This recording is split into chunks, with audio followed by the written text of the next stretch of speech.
Hello world, this is H.L. Quist. I'm here today to dedicate this video to my mentor, Glenn Beck. I met Glenn in Atlanta, Georgia in the spring of 2004 at a authors conference.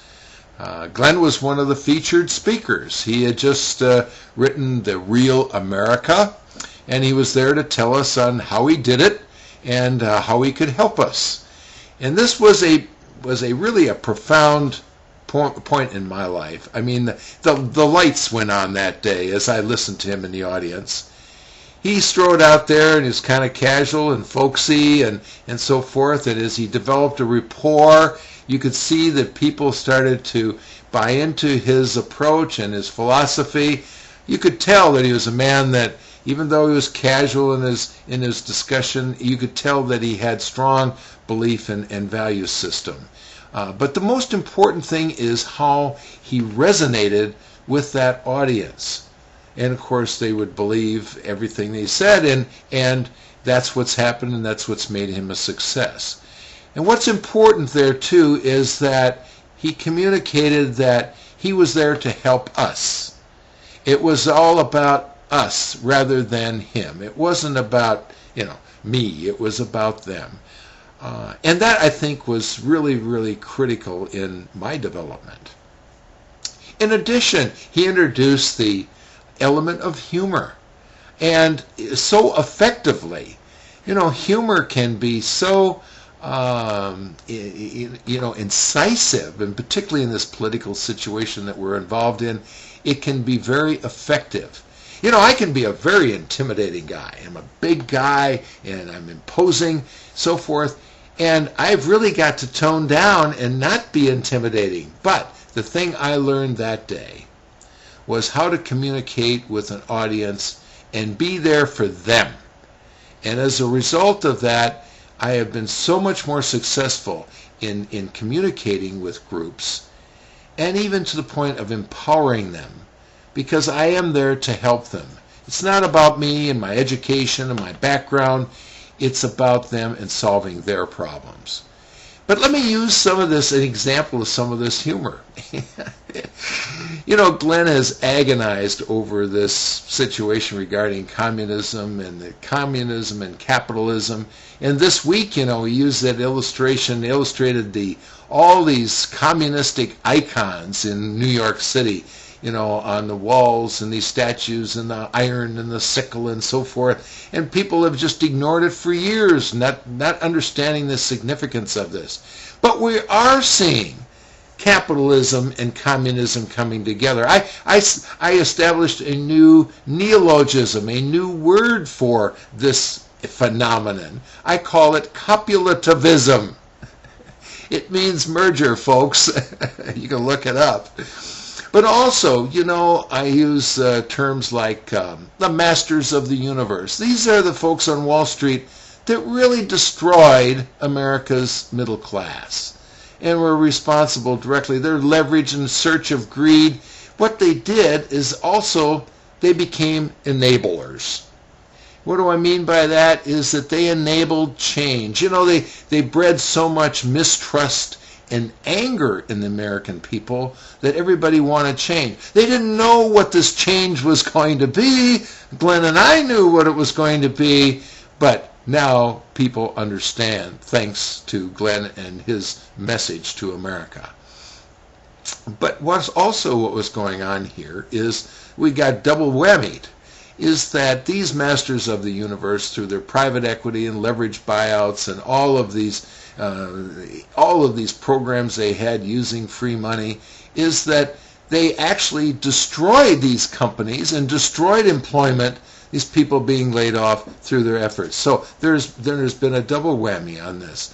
And also what I've used in these masters of the universe, and the top guy being Alan Greenspan, the former Fed chairman, head of the Federal Reserve, is that I depict him as the master of the universe, the emperor who had no clothes.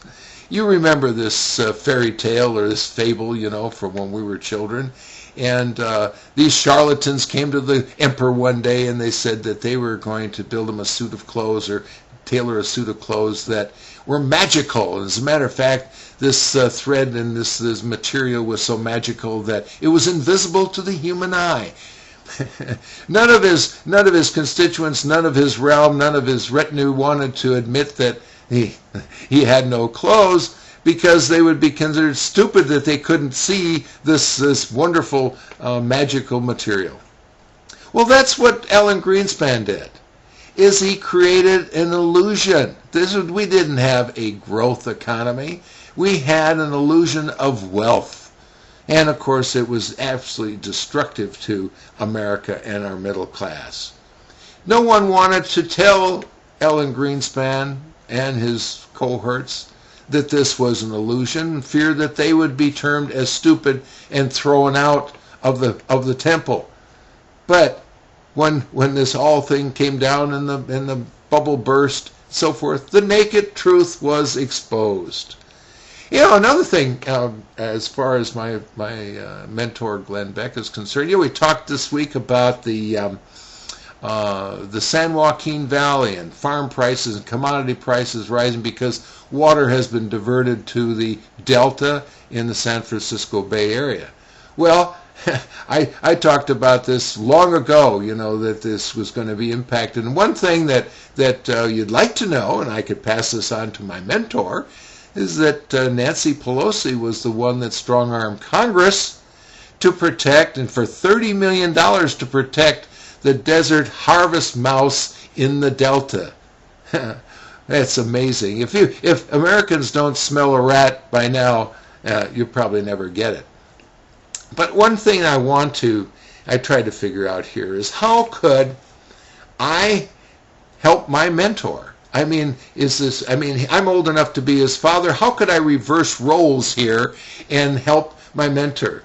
Well, that's silly. How can a person like me help this man that's done so well? Well, I've got an idea. Think about this.